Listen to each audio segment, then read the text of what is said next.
The City of Taylor versus Randall Crane. Mr. Crane, you want to come back up? Mr. Crane, did you have a chance to go over your constitutional rights that I provided to you? Yes, I understand my constitutional rights. Okay, thank you, sir. So at this time, I gave you 4 options. Would you like to retain your own attorney? Would you like to speak with House counsel and have an appointed attorney? Would you like to meet directly with the prosecutor? Or would you like to set the matter for jury trial? I'm going to be requesting for an order of change of venue. Denied. Anything else? There's no basis for that, sir. So I'm asking you, we'll just set it for a jury trial, okay? I have to understand everything in regards to my case. Sir, I gave you your constitutional rights so that you could review them. I also gave you the attorney, a court-appointed attorney to go over those rights with. So I gave you an opportunity to understand your rights. I'm not going to entertain, listen, I'm not entertaining your sovereign citizen arguments because they're unfounded and they're not legal. There's no legal basis for them. So I'm not doing it. So now I'm asking you, out of the 4 choices I gave you, which one would you like to do? I am required to understand everything in regards to my case, Okay. including subject jurisdiction matters. All right, well, you could do your research. I'm setting this for a jury trial. We'll see you back for your jury trial on November 14th of 2025 at 9:00 a.m. I really recommend you retain an attorney prior to that date, sir, because I know I'm going to tell you what you're not going to do: waste the citizens of Taylor's time with your nonsensical arguments. You're going to come in. You're going to try your case. Again, if you want to talk to House counsel, you could do so. I'm not wasting the City of Taylor's time. Okay, good. We'll see you on your trial date. Have a good day. We have a charge of speeding of 11 to 15 over. Do you understand that? Yes. All right. Has an offer been made on that, Mr. Zick? No discussions? No discussions. Would you like to have discussions with him regarding that civil infraction? Yeah, I would like it dropped. Okay. Well, I don't know that he's doing that, but he might offer you a reduced ticket with no points. I mean, I don't know that he will. I don't know what he'll offer you, but there could be a reduction. Do you want to discuss that possibility with Mr. Zick? Yes, I'd like to. Okay, I'll let the 2 of you discuss that. And I did receive your filing. I'm reviewing it now. Okay. So if that's what you're intending to put on record, it is officially part of the court file. Okay. So we don't need to do it orally because it's part of the file. All right. Okay? All right, I'll let you 2 talk and I'll see you back in just a few minutes. Thank you. All right, we're back on record. Were you 2 able to have discussions? We had the discussion, Your Honor, but we're unable to reach a resolution. Okay, so was an offer made? Yes. Okay, can you just tell me what the offer Oh, was? yes, Your Honor. The people offered to reduce the charge of speeding 11 to 15 over to a double permit. All right, and Mr. Page, you understand that's a civil infraction, it has a fine of $165, but it doesn't have any points on your license. Right. Okay, and you've rejected that offer? I have. Okay, all right, so we're proceeding with our hearing then. Okay. Mr. Page, is there something you want to, if you're just going to read me a giant sovereign citizen objection to my jurisdiction, I'll give you 2 minutes to put whatever you want to put on record, and then we're proceeding with the hearing. Fair? Don't I have the right to be heard lawfully? Well, you have the right to ask questions to the witness. Okay. And to, make any arguments you want to the court. Right. But as far as jurisdictional arguments, the court does have jurisdiction. Okay. Is this court operating in administrative or judicial law? I'm not participating in this, sir. I would. Well, this is a court of law. I would have to know because there's no injured party in this case. So There doesn't have to be. there does. In order to set bond against me, there has to be an injured party. Okay. Anything else? I am operating under the laws of the state of Michigan and the Michigan Constitution. And that's the information that I'm willing to provide. And I'm certain you're aware of that, sir. You've lived in the United States for your life. And I'm also aware that I have the right to freely travel at my own vehicle Correct. that I maintain and take care of. There was no injured party. I was not engaged in commerce or commercial activity. Okay, well, they can get tickets too for speeding. I'm protected under the Constitution. Speed limit's not law. The Constitution says that. Actually, The speed limit The is statute, state- code, and ordinance. correct. Statute and ordinance, that's Yeah. correct. So how could I be charged if we're operating under this type of law and no injured party? Well, your federal right to travel under the or the federal constitution doesn't mean that you're not subject to regulatory. I mean, do we not have to get driver's licenses? Do we not have to get car insurance? Do we not have to follow basic speed laws? I mean, you can have a constitutional right with limits and, or regulatory provisions or statutory provisions. The right to drive is not written in the Constitution. The right to travel is. Yeah, and I made that clear to the officer that I was traveling. I wasn't driving. I had that. Were you in a car? I had that film too. So were you in a car? Yes, I was. All right, you were operating a motor vehicle. And were you in the city of Taylor? Yes. Okay. All right. I wasn't operating a motor vehicle though. I was traveling freely down the road. In a motor vehicle. That I maintain and take care of myself. That's my property. Okay. I understand that. That doesn't affect this. I mean, you were driving a car in the city of Taylor. Yes. Okay. And that's why we're here. Okay. Okay. Your Honor, people who waive opening at this time would be prepared to call their first witness when you're ready. Okay. Call your first witness. Thank you, Your Honor. At this time, we call Corporal Billy Schillenberg to the stand. Corporal Billy Schillenberg, badge number 260. And you're employed with the Taylor Police Department? I am. And what's your position with the police department? My rank is a corporal and in the traffic bureau. And Mr. Schillenberg, were you working back on November 4th of 2024 in the afternoon hours? I was monitoring traffic on southbound Telegraph, south of Brush Road, when I observed a silver Ford Fusion traveling faster than the vehicle around it. Which time I activated my LiDAR device, which I am trained and certified to use in the state of Michigan. Pointed the LiDAR directly at the hood of Mr. Page's vehicle and received a reading of 58 miles per hour and 45 mile per hour zone.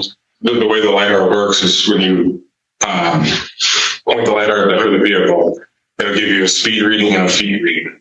So the feet is the distance away from where the LiDAR is to the vehicle approaching my position. And based on the reading that you received of 58 and you were monitoring a 45 mile an hour zone, what did you do next? Set my LiDAR device down. I maintained visual sight of the vehicle that I got the reading from. When Mr. Page approached my patrol vehicle, when I exited the parking lot which I was sitting in. Objection, I approached your vehicle. All right. I think, can you just clarify when you say? I never got on my vehicle. All right, well, let's let him clarify the answer. I took it to mean something Sorry. else. No, you have a right to make an objection. Can you just have him clarify what he means by that? Yes, Corporal Schillenberg, can you please clarify your last statement? So I'm sitting on the west side of Telegraph Road, monitoring southbound traffic in a parking lot. And that was the parking lot of Turbo Motors? Yes. 12200 Telegraph? Yes. Okay. So as he passed my vehicle in his automobile, that's my exit the parking lot, pulled behind his vehicle, activated my emergency lights, and initiated a traffic stop on his vehicle. All right. And that traffic stop was initiated in the parking lot down the road at 12510 South Telegraph? Yes, that would be the Enterprise. What was it? Enterprise. Enterprise, okay. And you maintained visual contact with the vehicle the entire time? All right. Did you at some point identify the driver of that 2020 Ford Fusion, silver in color? I did. All right. And just for purposes of the record, do you see that individual in the courtroom here today? I did. And describe what he's wearing. I'm wearing a brown suit and black undershirt. Your Honor, let the record reflect that he has identified the defendant, Zachary Ryan Page, seated at counsel table. The record shall so reflect.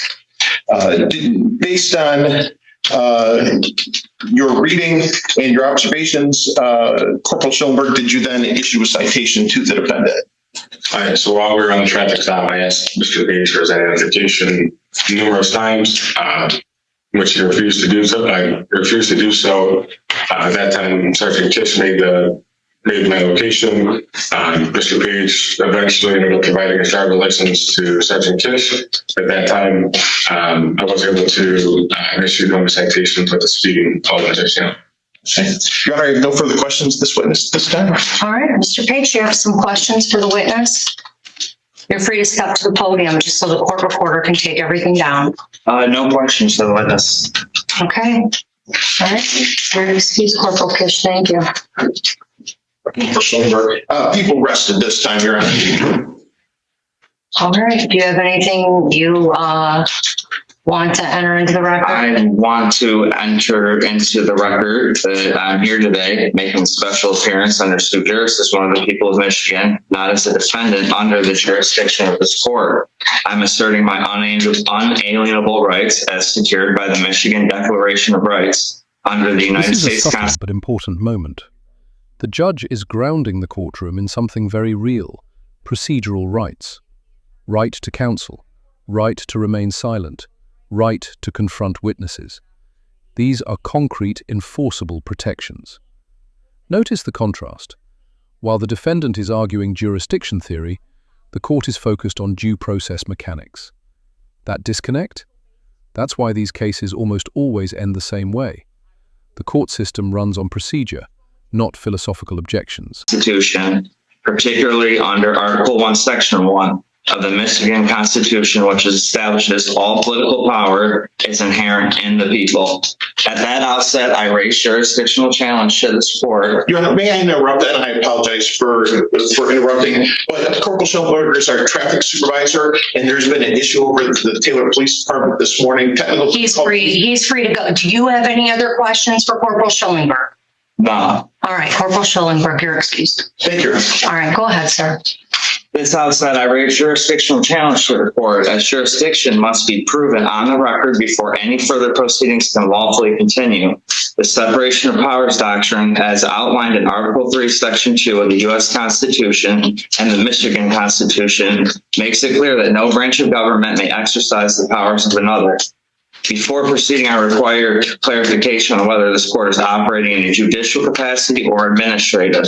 If this court is acting under administrative directives or executive branch policies, rather than operating as a constitutionally recognized judicial body, then it is exceeding its lawful authority. No administrative agency, including the SOS, possesses lawful authority to direct judicial rulings or override the people's due process rights. Any attempt to enforce such directives constitutes an unconstitutional exercise of power, rendering these proceedings null and void ab initio. Furthermore, jurisdiction cannot be established by assumption, presumption, or coercion. Due process demands that I am provided with clear, lawful authority establishing the legitimacy of this court's jurisdiction over me. An individual exercising my constitutionally protected right to travel. Without such proof, this court is proceeding without lawful authority, and any ruling is issued a legal nullity. I now formally demand that this court is placed on the record the specific constitutional authority establishing jurisdiction over me as one of the people of Michigan, the legal basis that allows this court to act under administrative directives or executive policies without violating the separation of powers doctrine, proof that I was engaged in regulated commercial activity as no jurisdiction exists, absent clear evidence that I was operating as a licensee in commerce at the time of the alleged incident. Until these fundamental issues are resolved, I will not proceed under any assumption that this court has lawful jurisdiction over me. To do otherwise would be to waive my inherent rights, which I do not consent to. I stand firmly on my right to due process, equal protection, and the supremacy of constitutional law. The burden is on the prosecution and the court to establish jurisdiction before any further action can lawfully take place. All right, thank you, sir. You're welcome. All right, I heard testimony today from Corporal Billy Schillingberg. The standard for these hearings is not beyond a reasonable doubt. And there was no questions to Officer Schillingberg that offered any contradictory testimony to the testimony that was issued in this case. Therefore, Mr. Page, I find you responsible of the civil infraction of speeding 11 to 15 over, and that has a fine of $130. Mr. Page, do you need time to pay? I do. Okay. How much? Can you pay in 30 days? I mean, yeah, if I got on the payment plan. All right. Well, would you rather pay something on a monthly basis? Sure. Can you pay $70 a month, $50 a month? Tell me what you 50's good. 50 a month. Yeah. All right, they'll send you notice of the payment plan. Are you in Hidden Lane still? Yes. All right, Mr. Page, we'll receive notice of that. Okay, this next section is the full constitutional monologue. Separation of powers, administrative versus judicial authority, null and void ab initio. It sounds powerful, it sounds technical, but here's the key legal insight. Jurisdiction in a state traffic case is straightforward. The court's authority comes from state constitution and statute. It does not require proof of commercial activity or an injured party. Traffic infractions are regulatory offences, not private lawsuits. So while the speech is rhetorically intense, legally, it doesn't shift the burden back to the court the way he thinks it does.